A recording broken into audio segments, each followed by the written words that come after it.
é muito importante nós dominarmos essas correntes filosóficas, que são correntes também da historiografia, certo? Essas correntes da filosofia, elas vão se desdobrar em correntes historiográficas, na forma como eu escrevo a história, de que maneira eu analiso essa história. Então, a filosofia vai aí se entrelaçar com a história. Sempre esteve junta, mas essas teorias, elas são muito importantes para entender a história. Então, a gente está falando de filosofia contemporânea.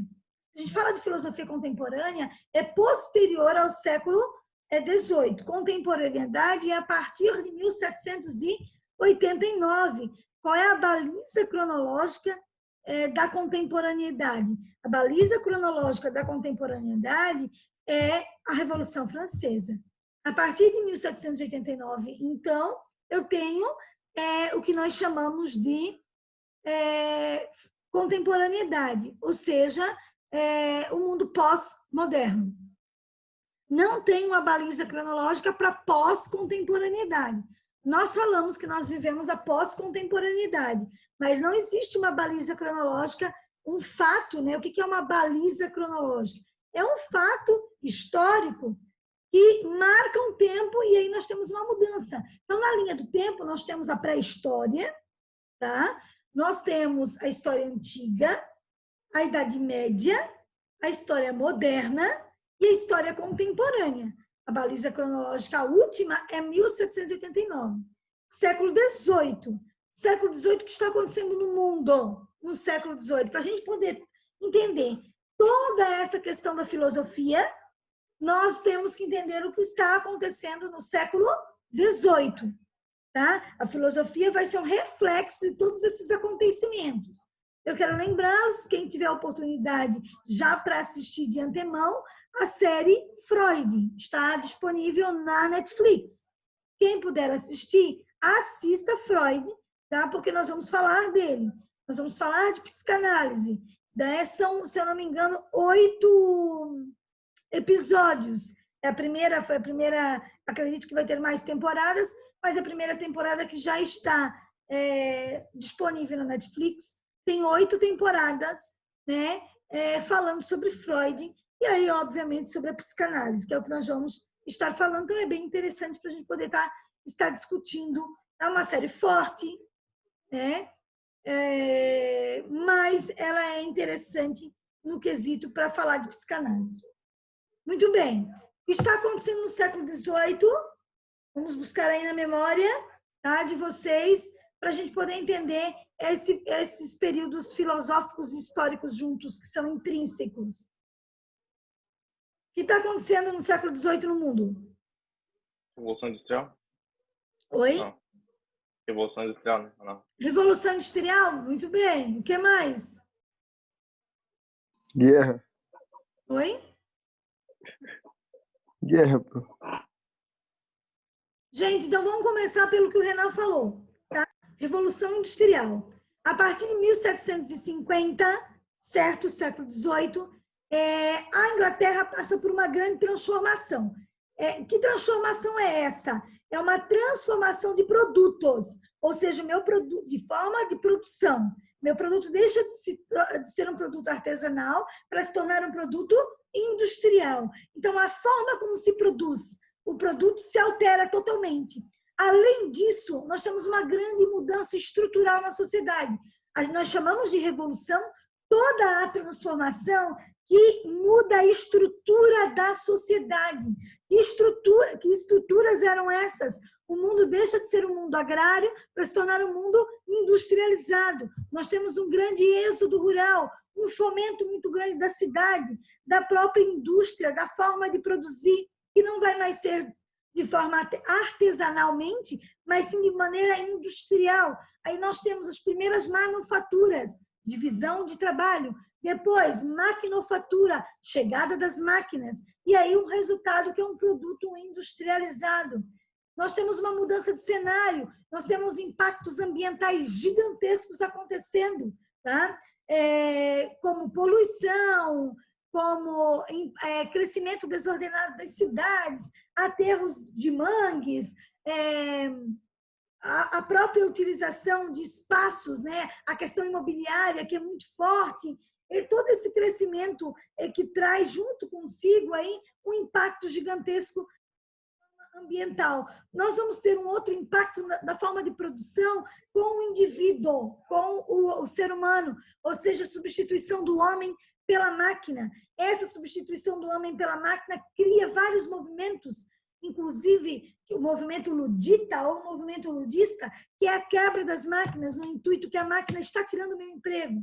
Então, essa percepção por parte do trabalhador, a forma de trabalhar também é alterada, a forma com que eu estou me relacionando com o tempo também vai ser modificada. O tempo antes da Revolução Industrial, qual é a relação com o tempo? É a relação da natureza, ou seja, estou no campo, amanhece o dia, eu vou trabalhar, anoitece, eu estou em casa.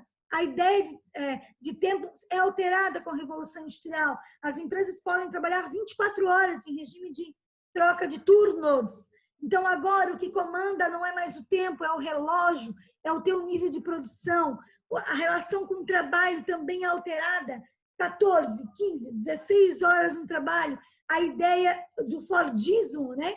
Ou seja, de uma grande extensão de uma máquina e da divisão do trabalho. Eu estou lá apertando porca, eu estou lá batendo, enfim, cada um tem uma função nesse trabalho, que eu acho que o filme do Charlie Chaplin de forma, é uma maestria como ele consegue abordar essa questão de divisão do trabalho. Muito bem, olha como tudo está se alterando. A ideia de família também se altera. As crianças entram no mercado de trabalho, porque a fábrica prefere mulheres e crianças, porque trabalho tem que dar conta do trabalho, da produção, mas vão receber metade dos seus salários. Tudo isso está se alterando. Então, a estrutura familiar está se alterando, está sendo alterada. Relação com o tempo está sendo alterada? Sim. Relação com o meio ambiente, relação de trabalho, tudo isso a partir da Revolução Industrial. Então, o século XVIII é um século dessa grande transformação. Quando nós falamos em Revolução Industrial, a gente tem fases, ou primeira Revolução Industrial, segunda Revolução Industrial, estudada na história, e na geografia até a quarta Revolução Industrial. Na história, a primeira Revolução Industrial é restrita à Inglaterra e o século XVIII. A partir do século XIX, ela começa a ganhar amplitude. Então, nós vamos ter aí a utilização de novas ferramentas, ou seja, ferro, aço, né? A locomotiva, a ideia de transporte também se altera. Vou criar vou criar ferrovias para transporte de produtos. Antes, os meus produtos só são transportados via marítima. E agora a Inglaterra, gente, vai se abrir para o mundo. Eles não vão mais só mandar os produtos por mar, mas sim vai ser cortada por ferrovias para escoamento de produtos, locomoção, a questão de comunicação, tudo isso vai sendo alterado. Olha quanta coisa, de maneira geral, só para a gente entender as alterações que um dos fatores do século XVIII está causando na Europa e depois no mundo todo, que é a Revolução Industrial. Acho que a Revolução Industrial é uma das mais importantes movimentos que nós estudamos de mudança estrutural na sociedade. E automaticamente, se está mudando tudo isso, o homem sai do campo, o homem vem para a cidade, muda a relação dele com o tempo, com o meio ambiente, com o trabalho, com a família. Se tudo isso está sendo alterado, a forma de pensar também está sendo alterada. A forma como eu discuto o indivíduo, como eu discuto a sociedade, também está sendo alterada. Porque a arte, a filosofia, né, ela é um reflexo da sociedade, né, de novas formas. Então, nós vamos ter novas tecnologias surgindo, novos conhecimentos também surgindo, certo? Isso é muito importante. Voltando ao século XVIII? Voltando ao século XVIII, depois de um breve intervalo comercial, vamos do século XXI para o século XVIII novamente. Então, gente, só para vocês terem... Eu só quero que vocês percebam que um fato histórico que o Renan trouxe, olha a transformação estrutural e automaticamente, se eu tenho uma transformação estrutural, eu tenho também uma transformação de pensamento. Além do fato que o Renan trouxe outros dois fatos importantes que vão ocorrer eu vou classificar 3 fatos importantes do século XVIII. A Revolução Francesa, o Iluminismo primeiro. Então, o Iluminismo é um movimento intelectual de pensamento do século XVIII e é importantíssimo, né? Porque ele vai discutir toda a sociedade, toda uma estrutura historicamente construída. Então, ele vai falar e vai desconstruir a ideia do poder centralizado na mão do rei. Ele vai trazer uma discussão que são os 3 poderes lá por Montesquieu, né? Executivo, legislativo, judiciário, essa ideia de fiscalização desses poderes que também é muito importante. Nós vamos ter o Rousseau, que vai falar que o poder emana do povo, ou seja, o rei só está lá e só faz o que quer porque o povo é omisso a tudo isso, porque o poder está nas nossas mãos de transformação. O Adam Smith vai trazer uma discussão que é muito importante,